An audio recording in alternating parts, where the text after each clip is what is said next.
Kembali lagi bersama saya di sini di Kilas Kisah Nyata. Kilas Kisah Nyata kali ini datang dari negara Sakura, yaitu negara Jepang.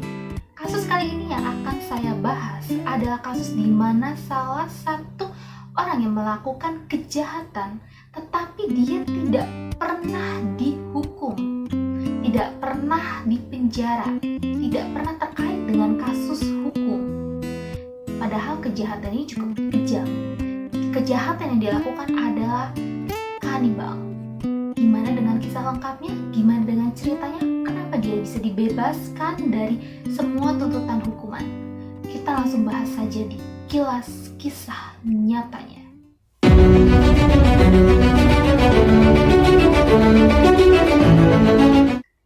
Pria ini bernama Issei Sagawa. Dia lahir di kota Kobe di Jepang pada tahun 1949. Konon katanya juga saat dia lahir ini, dia hanya sebesar telapak tangan ayahnya saja. Sehingga Issei Sagawa ini memiliki kesehatan yang buruk sejak kecil. Selain itu juga dia punya kepribadian yang introvert. Walaupun dia introvert, tetapi dia otaknya itu sangat pintar. Dia mengambil S1 di Jepang, di bidang sastra, kemudian dia juga mengambil jurusan PhD di Perancis. Kita bahas sedikit tentang keluarganya. Siapa sih keluarga si Issei Sagawa ini? Ayahnya ini seorang pengusaha yang sangat terkenal, pengusaha yang sangat sukses di Jepang pada masa itu. Kakeknya pun dia merupakan suatu auditor terkenal dan ternama di Jepang. Tetapi kenapa ya kok Issei Sagawa dia bisa memiliki kelainan ya? Di salah satu wawancara, Issei Sagawa ini mengaku jika sifat atau kanibalismenya ini dia muncul pada saat kelas 1. Bayangin aja, anak kelas 1 dia sudah mempunyai pemikiran seperti itu. Dia bilang dia tertarik saat dia melihat teman laki-lakinya. Melihat apa? Melihat paha teman laki-lakinya. Bayangin aja ya, anak sekecil itu, masih kelas 1, dia udah punya otak seperti itu. Gimana nggak rada-rada ya? Kita lanjutkan lagi, saat Issei Sagawa sudah beranjak dewasa ya, sudah memasuki bangku kuliah. Pada saat umur 24 tahun, di sini juga dia mengaku kalau saat itu dia mengikuti salah seorang gadis cantik dari Jerman. Jadi ketika si cewek ini nih, dia pulang ke apartemennya, si Issei Sagawa ini dia mengikuti si cewek ini sampai ke apartemennya. Dan malam hari ketika si cewek Jerman ini dia sedang tertidur lelap, si Issei Sagawa ini bisa-bisanya dia masuk ke dalam apartemen si cewek itu. Dan ketika masuk, tentu saja kalian tahu kan apa yang akan terjadi? Iya, Issei Sagawa dia mau melakukan kejahatan kanibal dia terhadap si cewek Jerman ini. Tetapi untungnya hal itu tidak terjadi. Kenapa? Karena cewek itu tiba-tiba bangun. Dia bangun, dia kaget, dan kemudian dia mendorong si Issei Sagawa ini. Dia lari keluar dan dia melaporkan kejadian ini kepada polisi. Kalian tahu apa yang terjadi? Si Issei Sagawa ini dia ditangkap oleh polisi. Dan dia ditanya, "Hei kamu Issei Sagawa, kenapa kok kamu bisa ngelakuin ini? Kamu tuh mau memperkaos si cewek Jerman ini ya?" Tahu nggak pengakuan Issei Sagawa apa? Dia bilang katanya, "Iya, saya mau melakukan itu." Dia tidak pernah mengungkapkan niat aslinya dia kepada polisi saat itu. Padahal aslinya si Issei Sagawa ini dalam pemikirannya dia, dalam hatinya dia itu berpikir kalau kayaknya nih cewek lezat deh, kayaknya nih cewek bagian pantatnya itu kayaknya sangat lembut kalau dimakan. Tetapi dia tidak mengungkapkan itu kepada polisi saat itu. Kasus si cewek Jerman ini pun akhirnya ditutup. Kalian tahu kenapa bisa ditutup?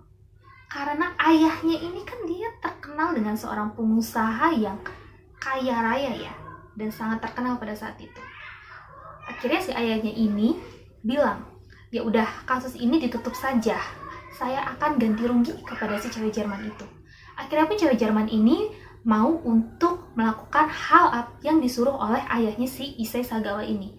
Jadi kasusnya ini dicabut dan dia mendapatkan ganti rugi.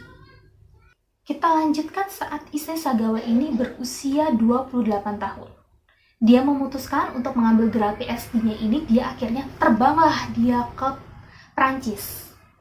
Dia mengaku di salah satu wawancara saat itu. Dia bilang hampir setiap hari kalau si Issei Sagawa ini selalu mengundang pekerja seks komersial ke rumahnya. Tetapi saat itu karena dia tidak punya cukup nyali, akhirnya dia tuh gak jadi untuk melakukan pembunuhan itu terhadap cewek-cewek yang dia panggil ini. Padahal dia udah pengen banget nih gimana sih rasanya merasakan daging yang berbeda. Tapi hal itu tidak pernah terjadi. Sampai pada akhirnya pada saat dia menginjak usia 32 tahun, terjadilah apa yang diinginkan oleh Issei Sagawa. Ada seorang perempuan bernama Sabon Rene Harvelt. Dia itu seorang keturunan dari Belanda berusia 25 tahun. Dan kejadian ini terjadi pada tahun 1981. Si Harvelt ini, dia itu teman kuliah dari Issei Sagawa. Issei Sagawa waktu itu bilang ke Harvelt seperti ini. Harvelt, gimana kalau kamu datang nih ke apartemen aku? Kita makan malam bareng yuk. Sekarang kan kita punya banyak nih kerjaan atau tugas kuliah. Gimana kalau sekarang kita ke apartemen, pada saat malam hari sekalian kamu nginep di tempat aku. Kita kerjain kerjaan tugas kuliah bersama-sama. Dan tentunya karena Harvelt tidak berpikiran yang aneh-aneh, dia mau dong, dia setuju untuk mengikuti si Issei Sagawa ini ke apartemennya. Tetapi sampai di apartemen, kalian tahu apa yang terjadi? Iya benar, mereka memang belajar bersama saat itu. Dan bahkan sampai si Harvelt ini dia memunggungi si Issei Sagawa. Dia membacakan bacaan puisi sastra saat itu, tugasnya. Tetapi karena memang otaknya si Issei Sagawa ini sudah rusak ya. Sudah rusak otaknya. Akhirnya dia mengambil pelatuknya. Mengambil senjatanya. Dan kemudian dia menarik pelatuknya. Dan pelan-pelan dia menembak si Harvelt di bagian lehernya. Kalian tahu apa yang terjadi? Si Issei Sagawa ini dia malah pingsan. Bayangin ya, dia nembak tapi kok dia sendiri sih yang pingsan. Kok bisa ya dia pingsan? Dia ngaku saat itu katanya, karena ini baru pertama kali aku ngelakuin hal seperti ini. Aku tuh kaget, aku tuh shock. Bisa ya aku juga ngelakuin hal seperti ini. Akhirnya dia pingsan sendiri karena kelakuannya. Tidak berapa lama setelah dia pingsan, dia sadar. Dan akhirnya dia melihat tubuh Harvelt yang sangat seksi saat itu. Padahal di situ Harvelt sudah tidak bernyawa. Dan dia melakukan pemerkosaan terhadap mayat Harvelt. Setelah selesai dia melakukan itu, dia masih sempat-sempatnya, bayangin, dia masih sempat-sempatnya untuk keluar dari apartemen. Dia membeli pisau. Dia membeli apa? Pisau daging untuk menyayat-nyayat tubuh Harvelt. Dia kembali ke apartemen dia, dengan sigap dia memotong-motong tubuh si Harvelt ini. Dia memotong tubuh Harvelt di bagian wajahnya, di bagian pantatnya, di bagian pahanya, di bagian kakinya. Setelah itu, dia mengumpulkan semua bagian tubuh Harvelt ini, dia memasukkannya ke dalam lemari es. Dia simpan rapih-rapih di sana. Buat apa dia simpan? Ya tentunya untuk dimakan. Dia juga mengaku, dia mengambil perlahan bagian-bagian dari tubuh Harvelt itu untuk dia makan. Gimana cara makannya? Dia bilang katanya, aku tuh makannya makan mentah. Aku juga makan kadang aku masak dulu. Mungkin dia pikir itu ikan mungkin ya. Dia mungkin itu daging ikan yang kayak disusi-susi gitu yang bisa dia makan mentah kali ya. Dia mungkin pikir seperti itu ya. Gak tahu lagi deh itu rasanya gimana gitu ya. Dia gak kepikiran jijik atau gimana gitu ya. Kan beda ya teksturnya, dagingnya juga kan itu beda ya gitu. Kita lanjutkan lagi nih. Setelah dia makan itu, dan dia mengaku juga dia makan itu selama 3 hari berturut-turut. Dia makan tubuh Harvey. Tetapi dia nggak bisa menghabiskan semuanya, dan mulailah tercium bau tidak sedap. Dia berpikir nggak bisa nih, kalau misalkan disimpan di sini. Kalau disimpan di sini, tetangga-tetangga apartemennya itu pasti akan curiga sama dia. Akhirnya dia mengambil 2 buah koper besar, dia memasukkan sisa-sisa potongan itu, mengambil semua sisa tubuh Harvey ke situ. Dia bawalah si 2 koper ini, dia rencana mau buang nih ke salah satu taman yang ada di Prancis. Nama taman itu adalah Bois de Boulogne. Nanti saya akan tampilkan gambar si taman itu seperti apa ya. Nanti kalian bisa lihat aja sendiri di atas kepala saya ini gambarnya seperti apa tamannya. Ada seorang pengunjung yang melihat kejadian itu, yang melihat si Issei Sagawa ini membawa 2 koper besar. Dia curiga karena si koper itu meneteskan darah yang ada di dalam koper itu, ya tentunya darah Harvey. Kemudian si pengunjung ini dia langsung menelpon polisi dan dia langsung bilang ada sesuatu yang mencurigakan. 4 hari setelah dari itu, tidak pakai lama, si Issei Sagawa langsung diringkus dan ditangkap oleh polisi di Prancis. Saat ditanya sama polisi, motif kamu tuh apa? Kenapa kamu bisa melakukan hal kejam seperti itu sama teman kamu? Tujuan kamu tuh apa, Issei Sagawa? Polisi di Prancis itu bertanya seperti itu. Kalian tahu jawabannya apa? Pak, saya tuh penasaran. Gimana sih rasanya? Enak apa enggak gitu daging dia tuh. Saya tuh cuma memenuhi rasa penasaran saya aja kok gitu. Selain itu juga ya Pak ya, Bapak bisa lihat sendiri. Si Harvey ini dia seorang perempuan yang cantik, badannya bagus, dia juga pintar. Dia juga sangat tinggi Pak. Dia itu tingginya 178 cm. Bayangin aja Pak, kalau misalkan saya makan tubuhnya Harvey, berarti sama saja saya menyerap energi dia untuk memperbaiki kekurangan saya. Karena saya tuh jelek. Udah jelek saya pendek. Tubuh saya juga cuma setinggi 145 cm. Bayangin, itu alasan Issei Sagawa yang sampai tega melakukan kanibalisme terhadap temannya.